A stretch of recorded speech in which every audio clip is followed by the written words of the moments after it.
Apertem os cintos, pois estamos indo para Vênus com ele que é escritor, jornalista, apresentador, comediante. Ele é tudo, né? Ele é tudo. internacional antes de ser nacional. Marcelo Mansfield. Ah, você esqueceu de falar velho e bonitinho.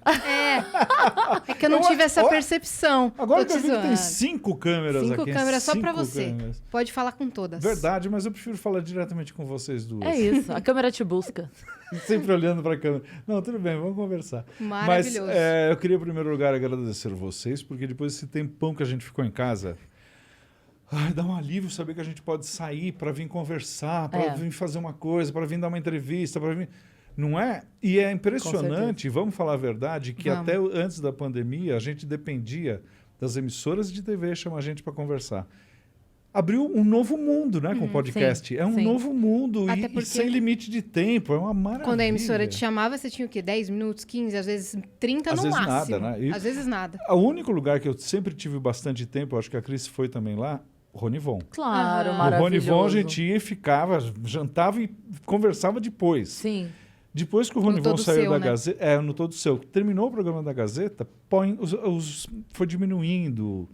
Eu lembro que uma vez eu fui no programa da Hebe e primeiro que a Hebe tinha riso solto, né? Você sabe dessa história. Então ela olhava para a cara da gente e falava, que bom que você veio.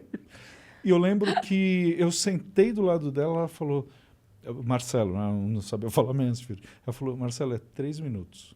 Eu falei, nossa, eu vou só falar o nome do teatro que eu tô, não sei o quê. E tava eu e um elenco, assim, entendeu? E aí foi isso. Vocês estavam fazendo o quê? A gente tava fazendo na época, acho que já era Terça Insana. Mas eu não fui com todo mundo da Terça Insana.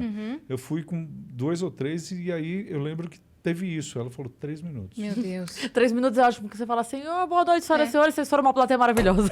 Não, mas assim, você virar e falar, Hebe, muito obrigado, que emoção, tá aqui, claro, né? Todo mundo fazia a coisa. E depois, ela, extremamente educada, depois ela falou, desculpa, gente, mas foi... Por ela ficaria lá conversando por horas, né?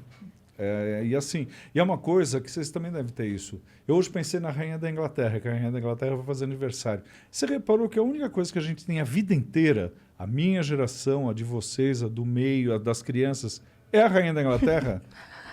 Se ela morrer, vai acabar uma vida. Ela é onisciente, onipresente e eterna, né? Não é? E a Hebe era um pouco isso, né? Eu, quando eu era criança, já tinha a Hebe, que ela fazia um programa chamado O Mundo das Mulheres, que era isso. Eram mulheres entrevistando as pessoas, né? Celebridades. E era maravilhoso o programa, ou seja, era um programa meio feminista, antes da revolução sexual. Sim. Então, assim, era uma pessoa Ela muito sempre importante. foi revolucionária, Aí né? você senta do lado dela e ela vira com a maior tranquilidade e fala, não vai dar, eu queria, né? É um carinho quase, né? Ela fala, só tem 3 minutos. Castinha. Fofinha. Agora, Saudosa Hebe. Você falou da Rainha da Inglaterra, a gente brinca que fomos aí a última geração que fez a transição, né? Que nasceu uma criança analógica e virou um adulto digital. Né? Só que a Rainha da Inglaterra, ela veio antes do analógico. Exatamente. Ela pegou... Há quanto tempo essa mulher tá na Terra, velho? Gente, cara. Ela é reptiliana, será? Com não todo sei. respeito? O que eu acho o seguinte, saiu há pouco tempo atrás, que a Angela Merkel foi a maior estadista, ou maior política desse século, né? Do século XXI e um pouco do século XX. A Rainha da Inglaterra mantém aquele país pela dignidade, né? Porque ela é uma pessoa muito digna, você não ouve nada de errado com a Rainha da Inglaterra. Ela dá um espirro, ninguém fica sabendo. Então, assim, é muito interessante você ver uma pessoa que é uma estadista, de alguma maneira, que tem essa dignidade, né? Manteve a dignidade a vida inteira, coisa que nós não temos, né? Os homens da família nem tanto, mas... Os homens não, os homens são um bando de safado. Ela manteve. Mas ela manteve, né? Inclusive as aventuras do marido, né? Vamos engolir o seco. E do filho, então? Do Meu filho, Deus do céu. neto, né? Que o neto também aprontou bem, né? Até casar direitinho.